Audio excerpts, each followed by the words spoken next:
Hello and welcome to Progressive Mindset. I'm Bradley Monday. And I'm Jason Kemsley. And this is quite a nice, I think we can jump backwards and forwards on this topic. And if you're watching on YouTube, I'm pointing at you. If you're not, apologies, I'm pointing at the camera. But you are likely an entrepreneur if you're listening to this. And there are a lot of uncomfortable moments. And we're going to be talking about becoming comfortable in the uncomfortable. Absolutely. And this is a topic that I love. So I can see it by the smile. I have an innate ability to be very comfortable in more so the uncomfortable scenarios that you definitely find yourself in as an entrepreneur, as a manager of people and that sort of stuff. And you've got to take the rough with the smooth, right? Absolutely. And we're not just talking about as an owner, right? As a manager, like you said, firing someone, having that not very nice conversation with a customer, making a tough decision to lay people off, whatever this is. It's about the idea that actually it's usually for the greater good. Exactly. But it doesn't make it any easier, right? No, and that's where I wanted us to start, is more around the setting people up for success, setting your team up for success. If you're not comfortable having uncomfortable conversations, I think sometimes that can dilute the message. You can try and add in some happy fluff or whatever you want to call it around the hard-hitting subject that you're trying to deliver to someone, and it dilutes the message. And sometimes, actually, you both leave a meeting with very different views on actually what was discussed and what the outcome was. Absolutely. So you've got quite a unique, I guess, delivery in scenarios like this where you are very keep fluff to the minimum or to the necessary level and be very factual and fair. Do you think that helps you in being comfortable in that uncomfortable area, because you know you've done everything you needed to do, yet you're still in that situation? And I think that's where that comes from, is I certainly act as if I'm very comfortable having difficult conversations, but the reason I can come to that point is because I feel like this is me being fair and giving that person the opportunity to understand exactly where we all are and exactly what the problem is, and it's setting them up for the best possible success beyond that. If you're Even though they may not see it there, right? They may not see in that moment that is the right thing for them. But typically they look back and go, actually, he was kind of right, or she was kind of right in that scenario, because they had a different perspective. And I think it gets easier the longer you work with someone as well. So I've always found that the world is full of people feeling uncomfortable about having difficult conversations. Absolutely. And as such, I've found that people are always trying to read between the lines. And so when I come along and be quite straight with where we are, and that you need to deliver that in different ways for different people. I'm not suggesting that you be completely ignorant to people's feelings and that sort of stuff, but it's being there and delivering it as it absolutely as it is, and they get used to it over time. So I think one of the biggest things about the scenarios we discuss now is you have to understand that sometimes uncomfortable in that moment doesn't mean it's right. It's the wrong thing to do, or the right thing to do. Usually it has right intentions or the right end goal. I mean, to give a scenario, if you're stepping into a room to let someone go, it's very easy as a human to focus on the I'm stopping that person's role. Actually, the inverse perspective on that is they probably weren't enjoying it. They probably weren't thriving. They probably didn't have job satisfaction. And so actually, they may now move on to the thing that they really want to do, or they might find their next role that's perfect for them and they thrive and they love it. So it's definitely a perspective switch that I think really does help a lot of entrepreneurs become comfortable with having those hard-hitting conversations. Yeah, I think it does take some practice. I think the more you do it, there's an element of I think, becoming numbed having those conversations. But what I would add to that is having early uncomfortable conversations probably makes it easier, in that I'm very fortunate that actually I haven't had to let that many people go, because I sit down with everyone that comes into the organization, and the first thing that comes out of my mouth is, when we run through boring policies, procedures, and we talk about the disciplinary procedure, it's always, unless you don't do something wild that means that we have to react in the moment, actually you're always going to know when there's a problem, because if you don't know about those problems, you're not being equipped by us to succeed in your role. So we're having those conversations super early on, and super lightweight in comparison to absolutely. And then you overcome that hurdle together, and actually it's meant to be a positive conversation. And I think when you start to view it in that mindset of, I need to speak to this person about this problem, then they're fully aware of it and they can begin to work on it, and I can assist them if needed with the tools to be able to overcome these things and really be supportive. You harbour that, you're really not. It comes out in ugly ways when you harbour a problem, right? You'll make flippant remarks, or you'll let emotion get dragged into the mindset. And when it comes to the uncomfortable, that's usually the place most people don't want to go. That is where the most learning can be done. It's where the most pivotal decisions you'll probably look back on. I know we've had moments we look back on and we should have done that sooner, or we wish we'd have done that sooner. The uncomfortable moments for most entrepreneurs are the moments that are actually quite defining and quite pivotal in terms of the trajectory that they go on. And actually, it's not a bad. There's a stigma of uncomfortable as bad. Yep. I think the uncomfortable is where you thrive in it. It does. You do certainly come out, and your skills really come to the forefront. But it doesn't need to be bad. They are the moments that get to define where you're heading. Yeah, I completely agree, and I think it goes beyond people management. It comes into negotiations that we all come across in business and that sort of stuff, working with suppliers and those kind of things. I think the underlying fundamentals are very similar in terms of, hey, if it's all out there and it's all in the open, then we can actually have a constructive. I think honest and fair is what comes to mind for me. Is as long as you're transparent, like you said, but as long as you're fair. Yeah. How many suppliers try and get you to a price point that just means that they win and you never win? There's definitely that. It's a two-way street. Absolutely. And if you maintain that in any of your uncomfortable scenarios, the fairness and the uncomfortableness and the honesty, you can usually reach a positive outcome, even if it was an uncomfortable. Yeah, you don't want to enter into something. Again, it comes to spinning this slightly in terms of you entering into an agreement with someone or something. If you've not said everything that you feel needs to be said, and you're not quite comfortable with where you are because you've held back, ultimately that comes out down the line. Yep. And it will come out in that relationship. You're not giving the relationship a fair chance if you haven't talked about the problems and really overcome those uncomfortable bits that need to come out first. So we might be at the first takeaway of this backwards and forwards. Don't run away from the uncomfortable moments, because they will manifest, usually become worse, or emotion will get involved. See them as growth opportunities or pivotal moments, and grab them. And they might not be easy, but you can tackle them, and you want to tackle them sooner rather than later if they're uncomfortable. Yeah, and there aren't necessarily many tools available, right? I think it has to be the mindset change that we mentioned in that section there of, actually, if you think about the positive outcome, it can really change how you feel going into it. If you go into something quite positive and feeling a bit more comfortable, then the person on the other end that you're having uncomfortable dialogue will very much, we all feed off of each other, right, in terms of what we're putting out there.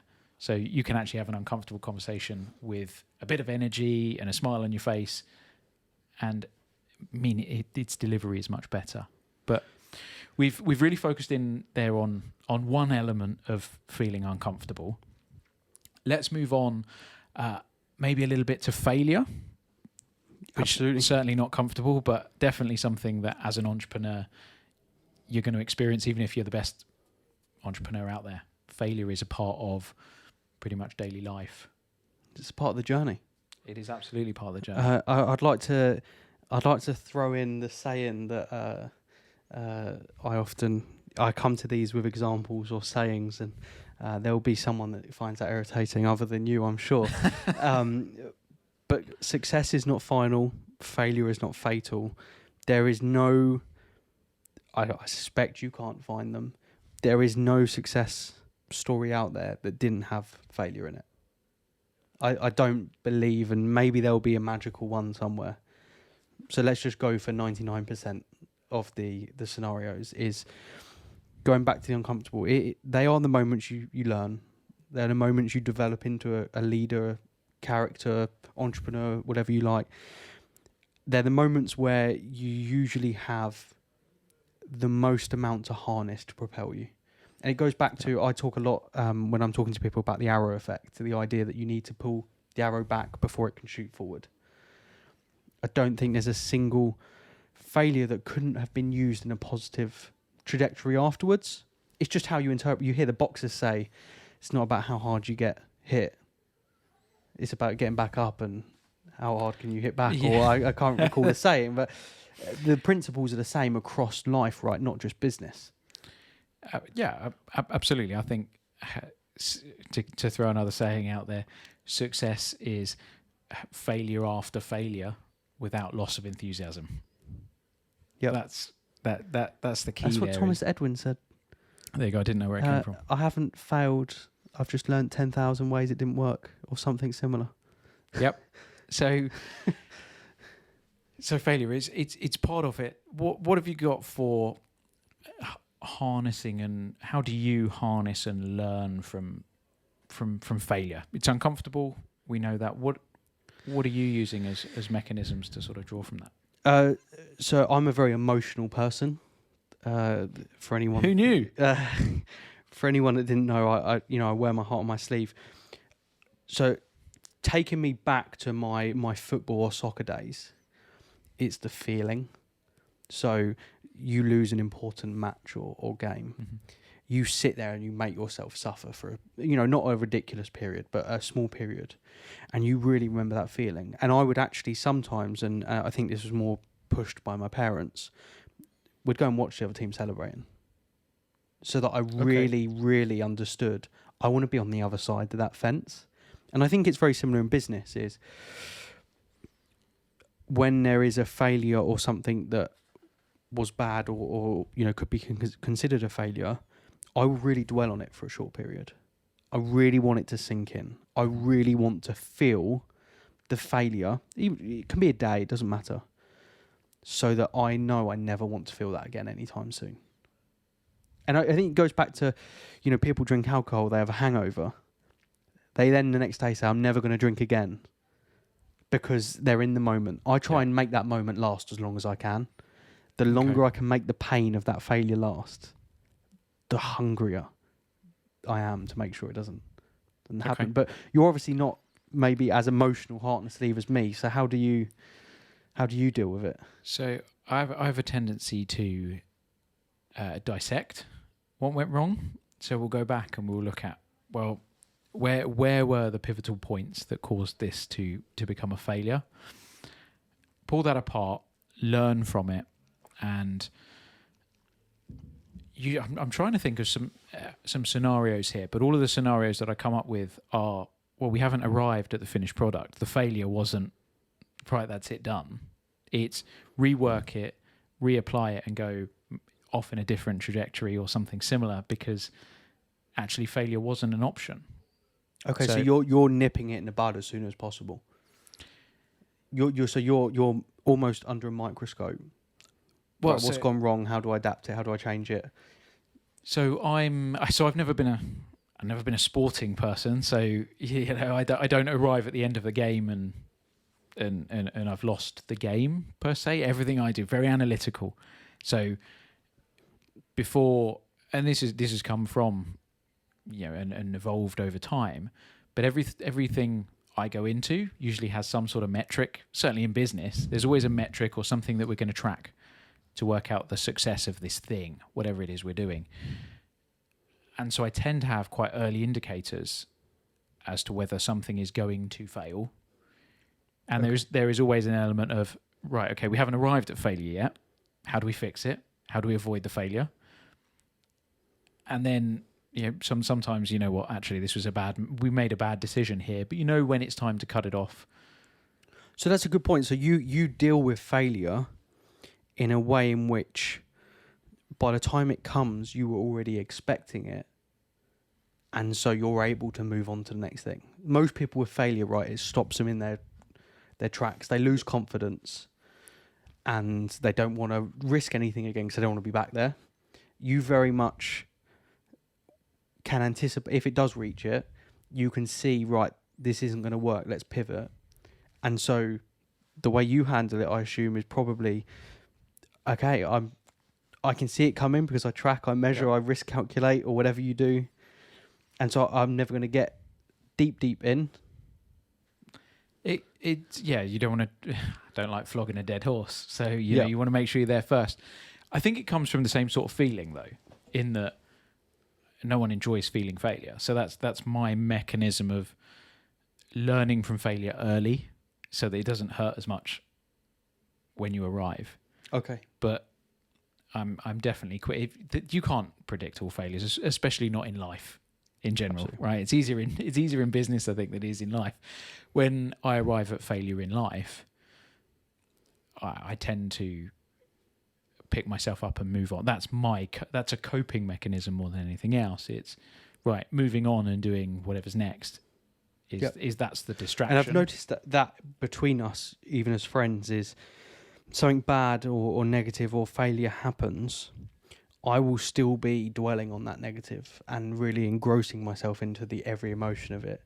Whereas you can flick the switch quite quickly, but then, let's say after a day I've forgotten it and I've moved on, 2 days later you'll still analyse it. So you will then go back and reflect it. I go head first at the start, and you are a bit of a slower burner in terms of, I'll analyse this and come back to it, but I can move on. So there's slightly different ways, but I think everyone must have their own way, but there's strength in finding your own way and recognising it. That's what works quite well with us and doing this sort of podcast, I think, is because we complement each other very well, but we're also quite opposite. And so I think it gets two perspectives out there, and hopefully our listeners can identify with one or the other, or maybe somewhere in between, and use bits and bobs from each to overcome and learn from their own failures. So I've takeaway 2. Think about how you react when you fail, and think about what drives you to get back up again and not want to go back to that place. Because when you know what you're dealing with, or you know how you respond to something, it's quite a powerful feeling. Even just talking about it now, I haven't thought for a long time about getting out of failure, etc. And I'm a bit motivated not to get back there. It's the motivation that's key. So even just listening to this on repeat might be the answer. If it's okay, I know on the last couple of episodes I've probably annoyed you with my examples. And I think I mentioned these 2 people on the last podcast we done as well. Jeff Bezos and Elon Musk. Mm-hmm. And they're good household names when it comes to examples and demonstrating a point so that people can understand it. Jeff Bezos, and I was reading a bit about him just before this, he had a very, very comfortable Wall Street job. Mm-hmm. And I mean, it didn't go into financials or anything, but it was super comfortable. And arguably, the jump he made at the time to create Amazon was considered a stupid decision. Very low chance of success. What do you mean you're going to go sell books on this internet that doesn't exist? There was a high risk factor there. And I think it brings it back to the point that I want to make, which is nothing that's really worth achieving doesn't come without being uncomfortable. Nothing that, whether it's a nice car you want, but the pain you have to get through to earn it. Whether it's a nice holiday, but you have to go through 9 months of pain to pay for it. Whatever it is, nothing good comes from being sat in only the comfortable. And the bit that sticks out there for me is the fact that he had the naysayers. Absolutely. This isn't going to work. I think you have to use that as a driving force. And that's episode 1, right? Go straight back to episode 1, the harnessing fear. That's we probably should have used that as an example in that episode. Yeah, you've got to drive beyond the people that say this isn't possible, because we literally wouldn't live in the world today if that was the case, because you wouldn't invent anything new. Absolutely. Can I just give my other one, and then I want to ask you about it isn't possible, because I know that's a bit of you.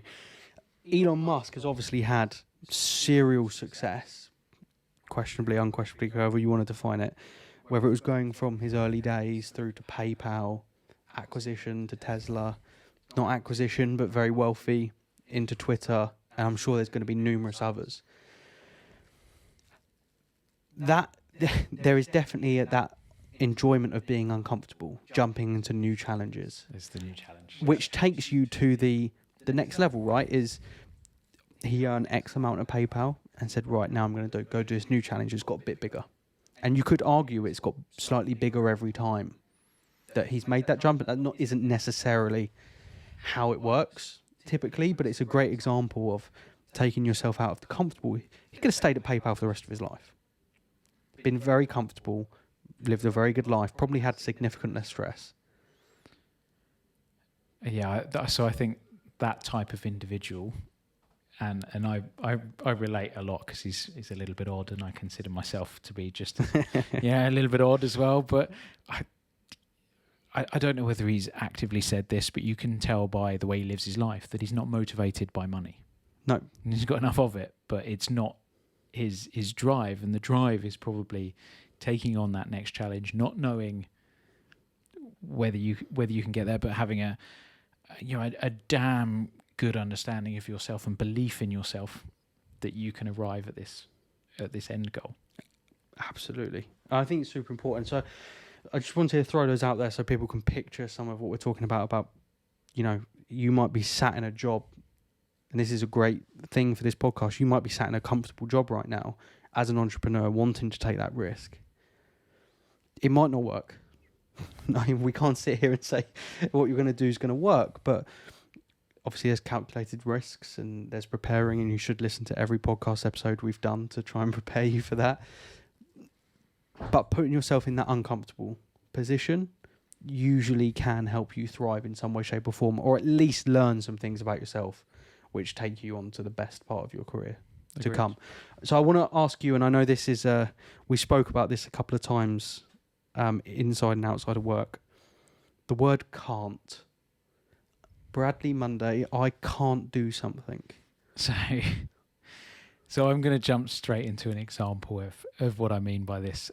And it happened at home the other day with my... Can I just clarify, your young child? With my 6-year-old child. So we were doing spellings, and we've always done things where there is an outcome. He wants to play a game. He wants to go and use a computer. Well, we've got to get through the hard stuff first. You've got to do your homework. So we were on spellings, and it was a topic that he was particularly struggling with. He had some words that he really wasn't getting. And we got to a stage where I wasn't giving in. We were going to achieve this, and we kept going through, and we just laboured it. It was repeating. It was the same repeating failure until we arrived at success, and we were getting better and better each time. And we got to a point where he cried, and he's bawling his eyes out. He says, "Daddy, I can't do this." And I said, "Yes, you can." Can we just pause there for a second? What emotion do you feel when you hear that? Because I know that you as a person believe that you can work a solution or you can find an answer. So is this this is where I step in and really help you, and this is a life lesson? So for me, we'd reached that. I didn't set out to make him cry. Let's just get that out there. But at that point, I'd gone, right, we've now reached the point of you've almost reached rock bottom at that point. He's now, he's very upset about the fact that we haven't achieved this yet. He hasn't seen the fact that he is at this point he's getting better. He hasn't seen that. He's focused on the failure rather than the fact that he's improving. Yep. And so I knew at that point we reached a turning point, and it very quick. So I encouraged him. Come on, look, we're nearly there. You're getting better. Look, and we ran back through and we looked at the improvements along the way, and actually the next attempt, he got the next one right. Fantastic. We celebrated. We moved on to the next, and we built some momentum in that success. And I like that example because when you're dealing with a 6-year-old, it's their emotions, they wear them on their sleeve and they show them immediately. But when I'm working with my team, it's a very similar approach. I don't believe we can't achieve something. We just need to identify what the current roadblock is and how we get over it, and maybe sit in the uncomfortable for a little bit. Just to bring it back around to the title, is we're probably going to have some difficult conversations because people don't like talking about what they can't do or what they find difficult. Yep. But until you get into the weeds with those two, you don't find out how you can overcome them. And so that's what I encourage in terms of, that's very much my leadership style that I find has always worked for me and with my children. That's not the first time we've been in that position where you almost have to go through the emotional challenge before you come back up the other side and realize what you're capable of. But it's something I've applied to myself as well throughout my life. Is I don't like defeat. Yep. And I think that can be trained, and you can stop allowing things to, right, well, I can't do that, so I just won't. And I'm just thinking to myself, what is your son going to say when I tell him I can't give him the money I promised him? Is he going to tell me there's no such thing as can't, Jason? Yeah, there's no such thing as can't, Jason. Work harder. That's what he's going to tell you. No, I think although that is a simplistic with a younger human, the concept is very similar in every part of being uncomfortable. Is he had the rock bottom. He couldn't see the learnings, which is, going back to failure. Even if it wasn't financial success, even if it was a financial failure, you still could have had huge learning, huge development. It is a really good way of demonstrating, I think, the point, because it's in a simpler form, and it is something I think is becoming more and more common with the technology we have, etc. Can't is not. I don't hear it used as much as possibly when I was growing up. I might be less obvious to it because of where we work, etc. But finding, you go back to some of the other episodes we've done, finding that hunger, etc., is you combine the I can't mindset with the lack of drive. There's one outcome. Yeah. If you find that thing that fuels you, we've discussed quite a lot, or the fear or the passion, whatever it is, and you take that desire to be uncomfortable, you take that desire to put yourself in the weeds or in the place that not many people want to go, the end result is a far greater possibility of achieving whatever it is you would like to achieve in your life, regardless of it being financial or not. There's and I'm quite passionate about this because it's something me and my partner, we discussed, and she's fully on board with the idea, and I think we've discussed it. The chap Anthony Middleton, former SAS soldier in the UK British Forces, and he wrote a book about every year he takes on a super uncomfortable challenge. That could be climbing a mountain, it could be doing a 30-mile pulling 100 kilos, whatever it is it may be. And it's the concept of every time I do something super uncomfortable and outside of my comfort zone, the day-to-day becomes easier. The day-to-day becomes more manageable. And, I'm more in touch with my emotions. I'm more in touch with my mental health and my mental well-being.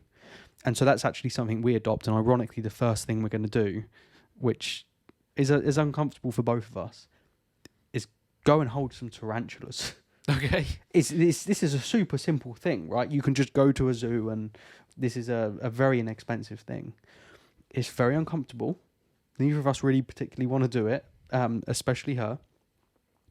But if we can push through that barrier of doing that little thing, that in the grand scheme of things is, not very huge. Mm-hmm. the next problem you have on the day after, it feels that little bit easier. And then you do something bigger, and the next thing feels a little bit easier still. And Yeah, I think it brings a perspective, right? Yeah, no, I get that, and it's something you've been doing in terms of this not wanting to be defeated. You've been doing it with sports, like, and I find this incredibly frustrating. But I don't have the desire to go and be good at these things. But we've played tennis. You spent an awful long time. You spent an amount of time overcoming.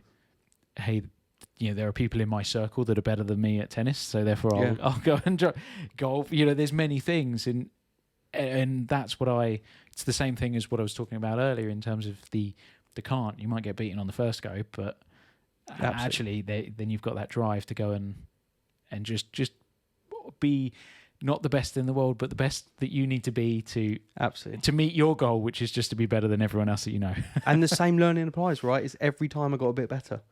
Yeah. And I would always, I think there's a future episode on this, but I would always practice with someone that was better than me. And I think that comes back to, business as well, and surrounding yourself with people that are better than you at the things they do. The uncomfortable becomes easier, but it is still uncomfortable. Did you have anything to add on top? I think that's a nice place to end. It is. So go and be uncomfortable. And learn from it. And we'll see you on the next episode. Goodbye.